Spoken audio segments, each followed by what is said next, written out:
তোর গহনা যৌবন ফুরাইয়া যাবে, যৌবনে লাগিবে ভাটি। ওই যে দেখো ডাকিতেছে তোমার কবরের মাটি।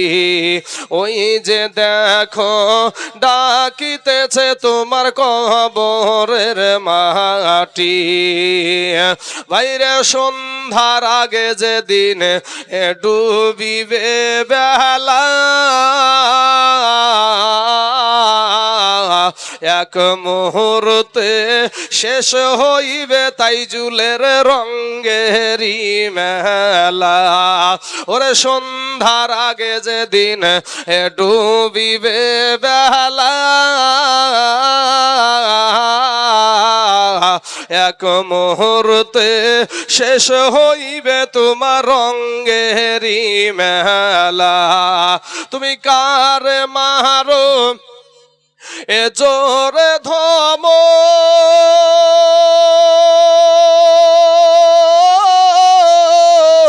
কার মাথায় ভাঙিবা লাঠি। ভাইরে কার মারো এ জোরে ধমক, কার মাথায় ভাঙিবা লাঠি।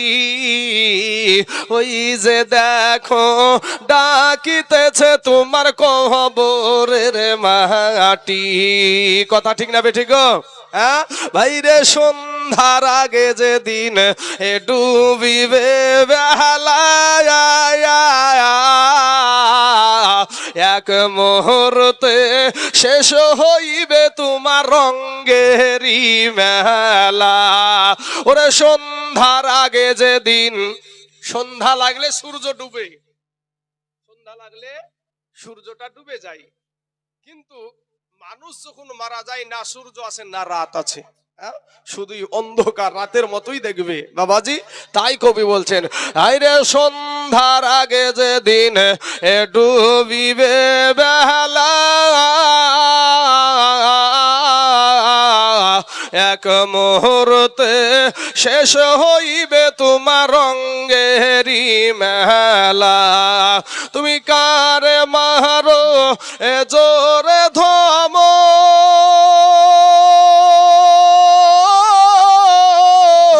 কার মাথায় ভাঙিবা লাঠি। ভাইরে কার মারো এ জোরে ধমক, কার মাথায় ভাঙিবা লাঠি।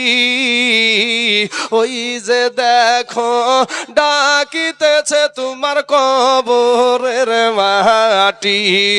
ওই যে দেখো ডাকিতেছে তোমার কবরের মাটি। ভাইরে ঘুইরা মর তুমি এই মায়ারি পিছে, এত আশা ভালোবাসা সবই যে মিছে। ভাইরে ঘুইরা মর তুমি এই মায়ারি পিছে, এত আশা ভালোবাসা সবই যে মিছে। কোনদিন জানি আইসা পরে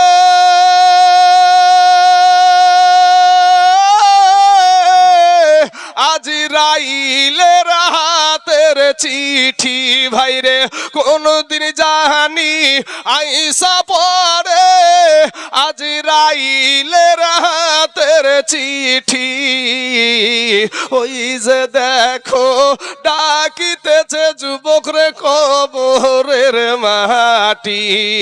ওই যে দেখো ডাকিতেছে তোমার কবরের মাটি। খবর পেয়ে আসবে আত্মীয় স্বজন, এই চতুর্পাশে বসে তাহারা করিবে কন্দন। খবর পেয়ে আসবে আত্মীয় স্বজন, চতুর্পাশে বসে তাহারা করিবে কন্দন। হাইরে মনের মতো সাজায়া দিবে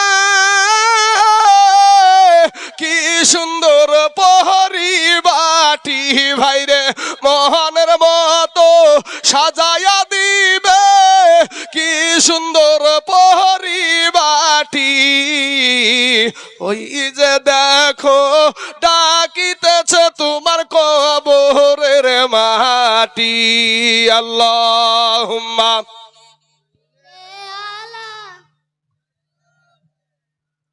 মাওলানা মুহাম্মদ ওয়ালা আলি সাইয়্যিদিনা মাওলানা মুহাম্মদ সাল্লাল্লাহু আলা মুহাম্মাদিন সাল্লাল্লাহু আলা মুহাম্মদ।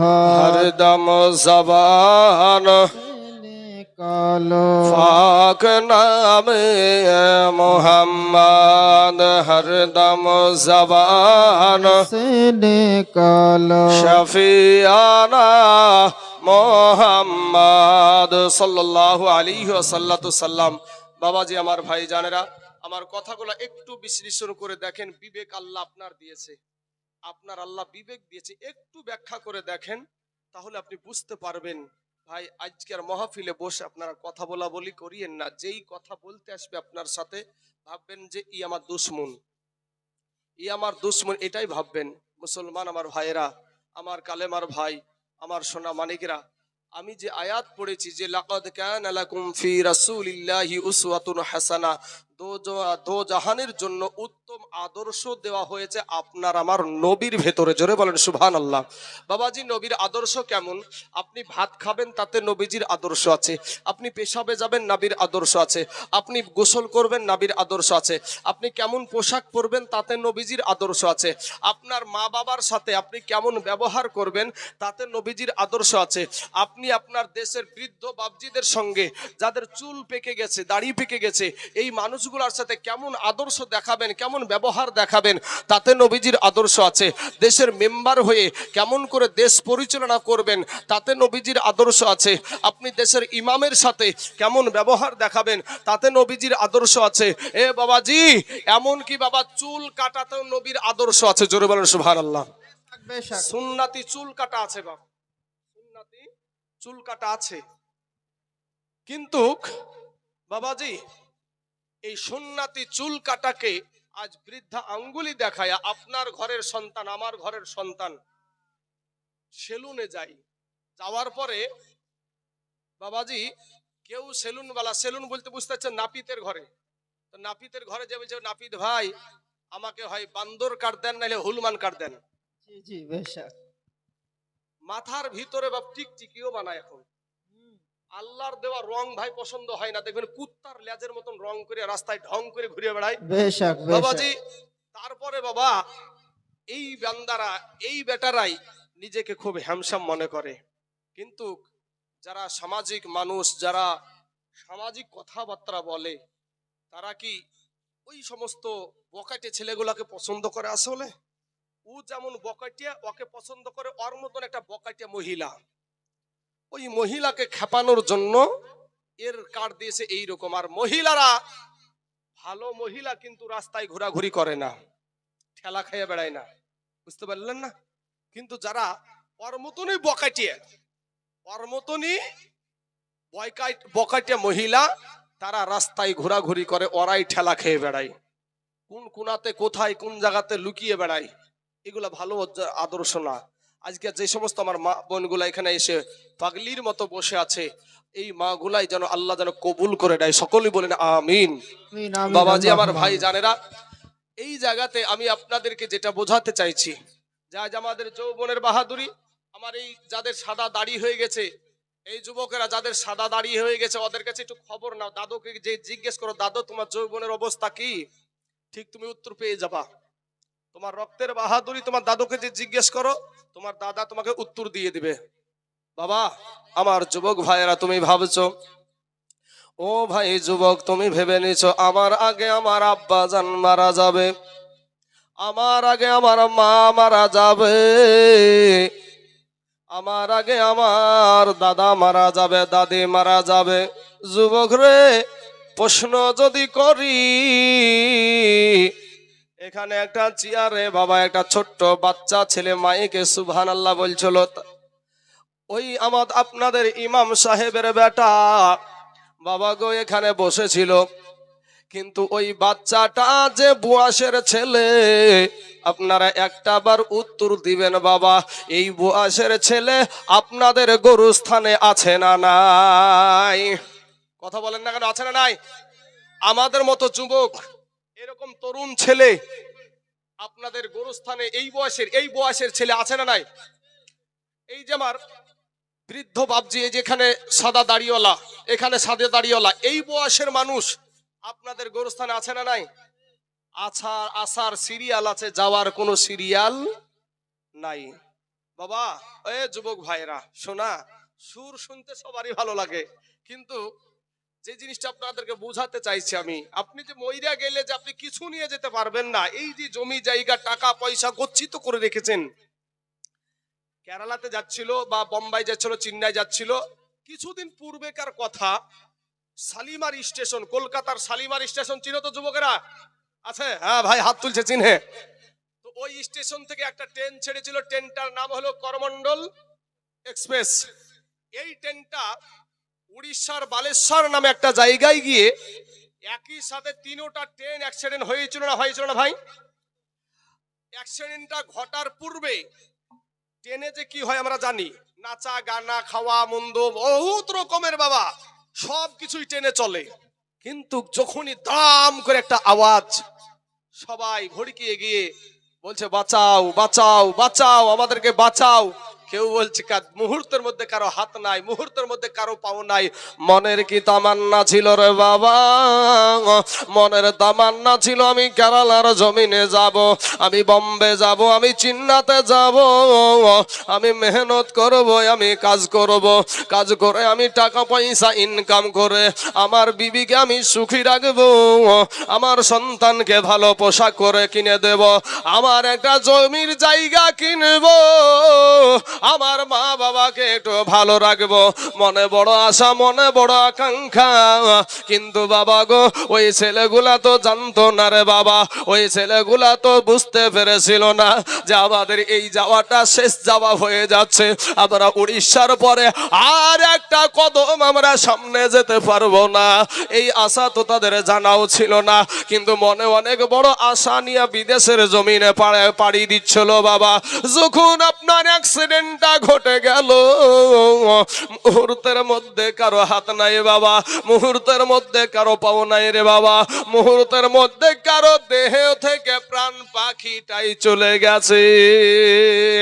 কবি বলছেন, ওরে আমি পাখি, ওরে আমি খাঁচা, তুমি পাখি থাকো আমার ভিতর, হঠাৎ কইরা উইড়া যাইবা না দিয়া খবর। জোরে বলেন সুবহানাল্লাহ।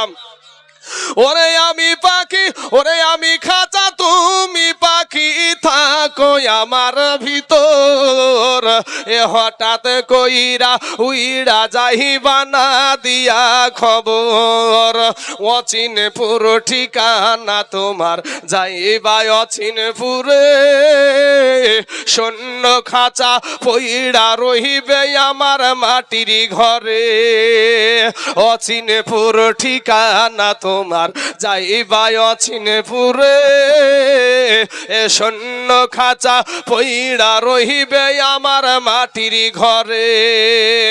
আমি মিছে কেন যতন কইরা বানাইলাম বাসর, আমি মিছে কেন যতন কইরা বানাইলাম বাসর, এ হঠাৎ কইরা উইড়া যাইবা না দিয়া খবর, হঠাৎ কইরা উইড়া যাইবা না দিয়া খবর। বাবা গো ওই উড়িষ্যার জমিনে যুবকেরা কত গান বাজনা করছিল, কত মাস্তানি করছিল, কত হাসি আনন্দ করছিল।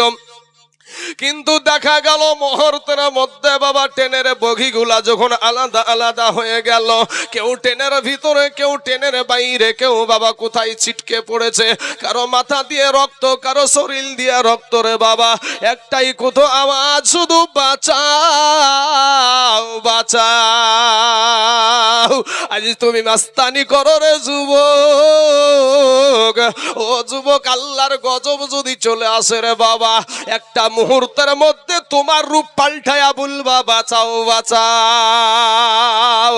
এ যুবক ফিরে আই রে ভাই, তুমি আমার কালেমার ভাই, তুমি আমার দুশ্মন না, তুমি আমার দুশ্মন না, আমিও তোমার দুশ্মন না, তুমি আমার কালেমার ভাই, তুমি আমার মুসলমান ভাই।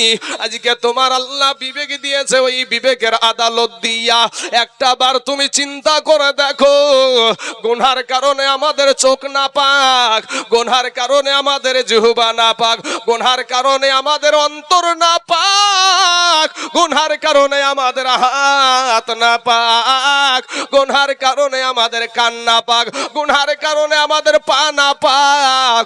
যুবক রে, কি নিয়া কবরে যাবা, একটা সেকেন্ডের আযাব তুমি সহ্য করতে পারবা না। বাপ ভাই, একটা সেকেন্ডের আযাব সহ্য করা যাবে না, কারণ দুনিয়ার আগুন যদি বাবা আপনার শরীরে, আমার শরীরে লাগে, হাতে যদি লাগে তো হাতটাই পুড়বে, তাই না? কিন্তু জাহান্নামের আগুন এত কঠিন, এত কঠিন বাবা, আপনার শরীরে ঠেকা মাত্র সাথে সাথে আপনার কলেজা পর্যন্ত ভুনা করে ফেলবেন। বাবা গো, 500 বছরের রাস্তা, জাহান্নামের আগুন দূরে থাকতে আপনার আমার দেহের মাংসগুলা খসে খসে জমিনে পড়ে যাবে। যুবক, আজ তুমি সেই যুবক, সেই মুসলমান, তুমি মুসলমান, তোমার বাবা মুসলমান, তোমার মা মুসলমান, তোমার দাদা মুসলমান, তোমার 14 গোষ্ঠী মুসলমান, অথচ তুমি আজ নামাজ পড়ো না। আজ মাহে রমজানুল মুবারক আমাদের কাছ থেকে বিদায় নিয়ে নিল বাবা। কত মুসলমানের সন্তান, কত মুসলমান যে এই রমজান মাসে রোজা রাখেনি, রোজাদারদের সামনে বিড়িও খেয়েছে, খায়নি নাই? এরকম নাই আপনাদের দেশে? রোজাদারদের সামনে বিড়ি খেয়েছে বাবা। এরা সব রক্তের বাহাদুরি যেটা দেখাচ্ছে। ভাই যুবক রে, আমি বলবো ভাই, তওবা কর, আল্লাহর কাছে তওবা করো। যুবক, তওবা করে ফিরে এসো, আল্লাহর কাছে ক্ষমা চাও। আমরা শেষ নবীর উম্মত, আল্লাহ আমাদের জীবনের গুনাহকে আল্লাহ মাফ করে দেবে। জোরে বলেন সুবহানাল্লাহ। বাবাজি আমার সোনা মানিকেরা, আমার ভাই জানেরা গো, এই রমজানুল মুবারকে বাবা আপনাদেরকে, যুবক যারা রোজা রাখনি তাদেরকে একটা কথা বলে যায় বাবা। আজকের দিনে তোমাদেরকে একটু বলতে চাইছি, সারাটা দিন রোজা রাখলাম, সারা দিন সাহারিতে আমরা খেয়েছি, সাহারিতে খেয়েছি, খাওয়ার পরে আপনার একেবারে ইফতারের টাইমে সামনে আমাদের আল্লাহর নিয়ামতের সুন্দর সুন্দর খাবার থাকে তো নাকি? শশা আছে, তারপরে আপনার শশা আছে, তরমুজ আছে, আপেল আছে, তারপরে মৌসুমী লেবু আছে, কমলা লেবু আছে, তারপরে ঝালবাড়া আছে, তার পেঁয়াজি আছে, তারপরে আপনার যা বলেন না কেন, এই যে আপনারা যে ইফতারগুলো আমরা করি, এই ইফতার সামনে আমাদের থাকে, কিন্তু আমরা খাবারটা উঠাই না, মুখে দিই না, মুখে দিই না। কারণ কি? আমরা যদি ওই ইফতারটা তুলে মুখে দিয়ে দিই, বলেন তো আল্লাহর ফারিস্তারা কি এসে আমাদেরকে মারবে? মারবে না। আপনি যদি খেয়ে নেন, আপনার পাশে যে ব্যক্তি বসে থাকবে খুব জোর বললাই, তুই এখনই টাইম হয়নি, খালি কেন, খালি কেন, কিন্তু খাই না। কেন খাই না? আল্লাহর হুকুম আছে যে টাইম ঘড়ি হাতে করে বসে আছে, আল্লাহ বলে ফারিস্তারা দেখ আমার বান্দাদের কি অবস্থা, একটা মিনিটও আগে তারা খাবারটা পান করে না। ও ফারিস্তা, তোরা সাক্ষী থাক, আমার এই রোজাদার ব্যক্তিগুলার আমি জীবনের গুনাহকে মাফ করে দিলাম। জোরে বলেন সুবহানাল্লাহ। ভাই যুবক, শুধু তাই না, আল্লাহ পাক হাদিসে কুদসির মধ্যে আছে যে আস-সাওমু লি, রোজা হলো আমার জন্য। কার জন্য? আল্লাহ বলছেন আস-সাওমু লি, রোজা হলো আমার জন্য। আর ওয়া আনা আজজি বিহি বা ওয়া আনা উজজা বিহি, আর রোজাদারের জন্য পুরস্কার আমি আল্লাহ নিজেই। জোরে বলেন সুবহানাল্লাহ। বাবা, এই রোজাদার ব্যক্তিগুলা সুবহে সাদেক থেকে আপনার একেবারে সূর্য অস্ত পর্যন্ত যে ভাবু না খাইয়া থাকে, একটা পাগলও তো থাকবে না এরকম ভাবু। কেউ যদি টয়লেটের ভিতরে খেয়ে নেয়, কেউ দেখতে পাবে? টয়লেট বুঝেন না ভাই, টয়লেট বুঝেন না? কেউ যদি পায়খানার ভিতরে বসে বসে খায়, কেউ দেখতে পাবে? কিন্তু খায় না, রোজাদার ব্যক্তিরা খায় না। কিন্তু বাবা, ঘরের ভিতরে হুড়কে লাগিয়ে দিয়ে খেয়ে নিল, কেউ কিন্তু টেরও পাবে না। কিন্তু মুসলমান তারা খায় না। এটা থেকে বোঝা যায় যে রোজাদার ব্যক্তির জন্য সমস্ত ইবাদত বাবা লোক দেখানো করা যায়, কিন্তু রোজা আপনার লোক দেখানো করা হয় না। রোজা আপনি নামাজ পড়তে গেলেন, দেখছেন যে এমন একটা ফ্যামিলিতে পড়ে গেছেন, পরিবেশে পড়ে গেছেন, আপনার বাবা কি করবেন? নামাজ না পড়লে তো আমার মান সম্মান গেল। ওযু আছে কি না আছে, আল্লাহু আকবার। ওযু না আছে কি না আছে ও দেখার নাই, আল্লাহু আকবার। তাহলে লোক দেখানো হলো, নামাজ পড়াও হলো। টাকা আছে, এখন হজে না গেলে লোকে কি বলবে? চলে গেলেন হজে, হজে গিয়ে বাপ হজ করে আসলেন, হাজি সাহেব না বললে রাগ হয়। তাহলে কি হয়? লোক দেখানো হয়, হজ করাও হয়। অতএব আপনি দান, এই যে আপনাদের যাকাত, আপনার কি করে আমরা বাড়িতে আপনার কাপড় নিয়ে এসে, শাড়ি নিয়ে এসে লোক দেখিয়ে আমরা যেভাবে দিই, এর লোক দেখানো হয়, যাকাত দেওয়া হয়। কিন্তু রোজা এমন একটা জিনিস যেটা বাবাজি পাগলও না খেয়ে এতক্ষণ থাকবে না। অতএব বাবা আল্লাহ আমাদেরকে হেফাজত করুক, হেদায়াত দান করুক, সবাই বলেন আমিন। বাবাজি আমার সোনা মানিকেরা, আমি একটা কথাই বলে যাই যে আজকে এই রমজান মাসে যেই ব্যক্তিরা রোজা পালন করলো এবং রোজা পালন যারা না করলো, কিন্তু রোজার ঈদের দিনের আগে তার মাকে, তার বাবাকে একটু খুশি করলো না। বাবা, সন্তানকে দিলেন, আপনার বিবিকে দিলেন, শালিকে দিলেন, আপনার দুলাভাইকে দিলেন, সবাইকে দিলেন, কিন্তু আপনার মায়ের সাথে আপনি কথাও বললেন না। মা কি বাজার করলো দেখলেন না, মা যে কি খাবার করবে ঈদের দিনে সেটুকু দেখলেন না। যুবক রে, সোনার যুবক ভাইয়েরা, সেই মা বাবার কাছে গিয়ে আজকে যে ক্ষমা চাইও ভাই। কারণ আপনার মা, আমার মা যুবক রে 10 মাস পেটে ধরে। আল্লাহ কোরআনে বলছেন ওয়াবিল ওয়ালিদাইনি ইহসানা, মা বাবার প্রতি ইহসান করো, মা বাবাকে ভালোবাসো, মা বাবাকে তুমি সম্মান করো।